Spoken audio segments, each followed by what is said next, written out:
So how are you feeling? Like this is the first time in Nepal. Yeah. How are you feeling? What are you planning up for today? It is. It's my first time and it's long overdue. I've been really wanting to come to Nepal, mainly because some of my most amazing fans are from Nepal. They are the most talented artists, talented people. Anytime, any of my songs come out, and we do a hashtag Dance with Nora challenge. Some of the best videos that come on that challenge are from people who dance from Nepal. Okay, we are expecting a lot of crazy fans in Nepal, Yes, right? and I'm very excited to meet them. Yes. So are you performing in Nepali song? Like a lot of Nepal songs are super hit songs. So There are, yes. have you planned to perform on the stage? I'm performing on stage, but I'm going to perform all my hit tracks. Some of my Bollywood songs, some of my international songs. But what I'm going to be doing is I'm going to be inviting some of my favorite dancers from Nepal on stage. Okay, so this is the first time in Nepal. Most probably, your visit will also promote the tourism, right? So what kind of plans have the organizers made for you to visit on the heritage sites and any kind of things? So we haven't discussed that yet, but I've heard that they have some interesting plans. So I'm looking forward to get briefed. But I'm just really, really excited to be here. The energy, the people, everybody's so amazing here. So thank you for the lovely welcome. So are you planning for any kind of Nepali food, like, special like thakali or any momo kind of thing? Have you planned? Did you prepare something for me? I think we have been preparing. Yeah. Okay, if you prepared something for me, then I need to try it. I heard Nepalese food is amazing. So what are the exciting things that we can see on the stage that is not been seen anywhere, because you are traveling the world, right? You have been performing to a lot of places. So especially for Nepal, what kind of plan you have made for your teams and every audience who loves you? I have a surprise, so you have to come to the show to see it.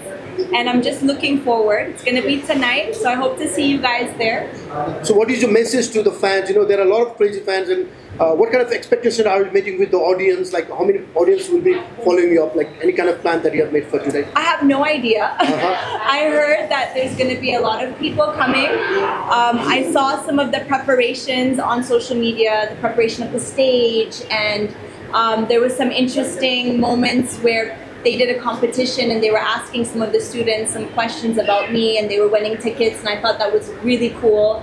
But I'm just excited to see everybody. I have a few people who will be joining me on stage from Kathmandu, and they, I think, are some of the most amazing, talented fans, so I can't wait to meet them. And I'm 100% sure a lot of people are really crazy with your wardrobe. And so we have the designers, Rekha Modi from the JD Institute. She's your designer for tonight as well, I think. Okay. Right? So what kind of... the styling partner for this evening. So, oh, cool. Okay, nice to meet you. So they are the styling partners. So we are very hopeful the event will be amazing. So any message to all the fans who love to come and watch you on this stage tonight?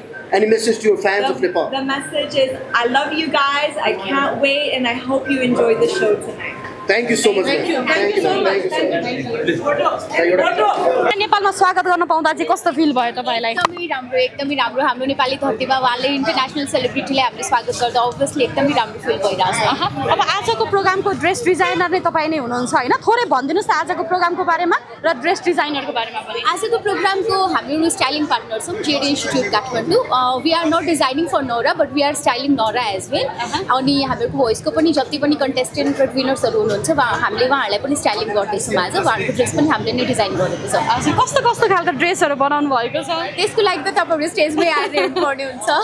थोरै दर्शकहरुको लागि थोरै भनिदिनुस् न कस्तो छ स्टाइलहरु डिजाइनहरु कस्तो छ? हामीले हाम्रो होस्ट हुनुहुन्छ Sushil ji, as everyone knows. Sushil ji को लागि एकदम हामीले हट ब्लेजर डिजाइन गरेको छौं, एकदम स्टाइलिश लुक दिन कोसिस गरेको छौं हामीले। अनि त्यसपछि हामीले हाम्रो होस्टको कन्टेस्टेन्ट र विनर्सहरुको लागि पनि एकदमै डिफरेन्ट अटायर डिजाइन गरेको छ। जसरी नोरालाई जसरी तपाईहरु प्रेजेन्ट स्टाइलिङ गरिराख्नुहुन्छ पक्कै अलिकति डिफरेन्ट हुन्छ। अब नेपाली चीज देख्छ कि देख्दैन, किन अधिकांश अब हामी विदेशीलाई नै देखिराखेको हुनाले चाहिँ अब अटायर वा लुक्समा हैन अब त्यो केही छ स्टाइलिङमा? यस्तो छ हामीले हाम्रो सेलिब्रिटिजहरूलाई चाहिँ नि we are doing the styling thing in Nepali way plus international way किनभने Nora is an international star so हामी कतै पनि पछाडि पर्नु भएन हामीले त्यही हिसाबले डिजाइन गरेको छौँ बाँकी सबैको लागि अब नोराजीको लागि हेरौँ what she has come with Nepali पनि झल्कने चाहिँ केही तपाईँहरूले गिफ्टहरू अथवा त्यस्तो केही सरप्राइजहरू चाहिँ छ कि छैन हामीले नोराको लागि चाहिँ नि एउटा ड्रेस डिजाइन गरेको छौँ हाम्रो स्टुडेन्ट्सहरूले दिन रात मेहनत गरेर एउटा ड्रेस डिजाइन गर्नुभएको छ उहाँको लागि होपफुली उहाँले मन पराउनुहुन्छ होला जस्तै यो कति समय लाग्यो छोटो समयमा तपाईँहरू रातारात काम गरिराख्दाखेरि कस्तो खालको चाहिँ मेहनत भएको छ किनकि नोराजी भनेको एउटा इन्टरनेसनल आर्टिस्ट हो उहाँ स्टार हो होइन उहाँलाई हेर्ने अर्बौँ मान्छेहरू राख्दाखेरि यो जुन खालको मेन कुरा अब लुगा मात्र राम्रो लागेको भएन नि त त्यसमा स्टाइलिङ दिने उसले लाउने गरगहनाको कुराहरू पनि आउँछ त्यो अलिकति रिसर्चहरू कतिको मेहनत गर्नु पऱ्यो कतिको च्यालेन्जिङ पाउनु भयो किनकि थुप्रै स्टाइलिङ गर्ने व्यक्तिहरू पनि हुनुहुन्छ इन्स्टिच्युट्सहरू छ तपाईँसँग नै काम गर्ने अवसर पाएको छ अर्गनाइजरले होइन यो के छ तपाईँहरूको विशेषता के रहेको छ हामी चाहिँ नि we are the JD institute हामी चाहिँ फ्रेन्चाइज हो इन्डियाको so maybe Nora knows this brand as well होइन सो अब नोराजीको लागि भन्नुपर्दा चाहिँ नि we are looking forward to style her in a better way plus हाम्रो नेसनल स्टार्सको लागि त we are styling in Nepali plus international way too and it was so challenging जस्तै हाम्रो नेपालमा पनि अब दुर्गेशजीले पनि पर्फर्म गर्दै हुन्छ को गरिराख्नु भएको छ हजुरहरूको इन्स्टिट्युट हामीहरूले सबैलाई गरिरहेको छौँ हामीले दुर्गेशजीलाई पनि गरेको छौँ भोइसको सबै विनर्सहरूलाई पनि गरेको छौँ प्लस तेरिया मगरजीलाई पनि गरेको छौँ यो कतिको च्यालेन्ज रहेछ किनभने फर्स्ट टाइम नेपालमा एउटा इन्टरनेसनल स्टार आएर यत्रो पर्फर्म गर्दैछौँ हजारौँ दर्शकहरूले लाखौँ दर्शकहरू आउने भएको हुनाले चाहिँ तपाईँहरूको तयारी लाइक कहीँ चुक्ने अवस्था छ कि छैन के छ तयारी के छ विशेष हामीहरूले जति पनि मेहनत त्यस्तै छ कार्यक्रम ओके म्यानेजमेन्ट चाहिँ कतिको दरिलो छ तपाईँहरूको त्यो पनि थोरै भनिदिनुहोस् अब तपाईँले देखिहाल्नु भएको छ यहाँ उहाँ आउँदाखेरिको यो उहाँलाई चाहिँ हामीले चाहिँ फुल सेक्युरिटी प्रदान गरेको छौँ हामीलाई टाइगर सेक्युरिटीले चाहिँ त्यो प्रदान गरेको छ भनेदेखि अब पुलिस प्रशासनबाट पनि हामीले चाहिँ सिडिओ कार्यालयबाट पनि जे जस्तो अरेन्जमेन्ट गर्नुपर्ने हो त्यो सम्पूर्ण पुरा भएको छ उहाँको तर्फबाट र म्यानेजमेन्टको कुरा गर्दाखेरि स्टेज लगभग सबै तयार भइसकेको छ अब 3 बजेबाट हामी डोर ओपन गर्दैछौँ सबैजना आउनुहुन्छ टिकटको पनि राम्रो सेल्स छ सबै कुराहरू एकदम पर्फेक्ट छ ओके अब धेरैले चाहिँ नोराजीलाई 3 करोडभन्दा बढी दिएर चाहिँ नेपाल ल्याइएको भनेर भन्ने कुरा पनि एकदमै धेरै अहिले पछिल्लो समय कन्ट्रोभर्सी पनि भइरहेको छ यो बारे पनि केही भनिदिनुहुन्छ दर्शकहरूलाई अब यो चाहिँ यो बारेमा चाहिँ मैले बोल्न सक्दिनँ यो बारेमा होइन म यो चाहिँ अब हाम्रो मनिषजीले नै यसको कुरा गर्नुहुन्छ मनिषजी चाहिँ यो टिभीको चाहिँ हाम्रो म्यानेजर भएको हिसाबले उहाँले चाहिँ यो कुरा गर्नुहुन्छ र उहाँले नै यो इनिसिएसन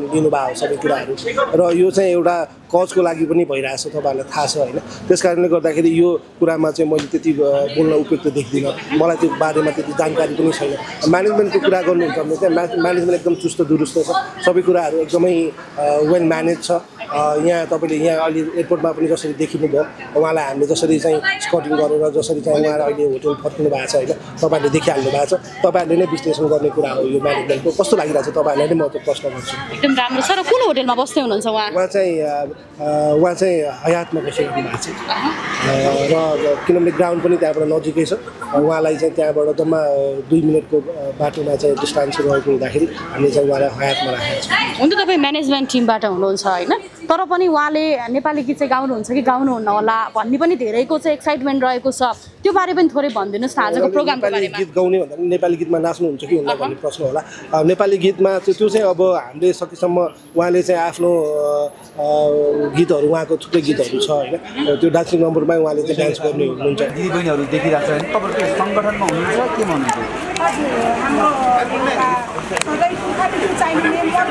मर्दा सबैभन्दा जरुरी मर्दा बेला चाहिन्छ हामीलाई एकदम मर्दा बेला जरुरी भएको कारणले यो लोप हुँदै गएको अब गाउँघरमा त अझसम्म छँदै छैन होइन मान्छेहरू बजाउनेहरू अनि अहिले चाहिँ यो काठमाडौँमा हामी मर्दा पर्दाखेरि अलिक कसमा गाह्रो भएको कारणले हामी महिला नै सिकेर हामी बजाइरहेको अब मर्दाको संस्कृतिमा पनि जान्छौँ अब बिहा जग्गामा त्यता सबै आमासम्मदेखि हुनुहुन्छ हजुर चेलीबेटी आमा सुन हजुर अब ड्रेस हेर्दा त मगरको गुरुङको जस्तो अलिक कन्फ्युज भयो होइन ठ्याक्कै भनिदिनुहोस् कुन ड्रेस हो मगर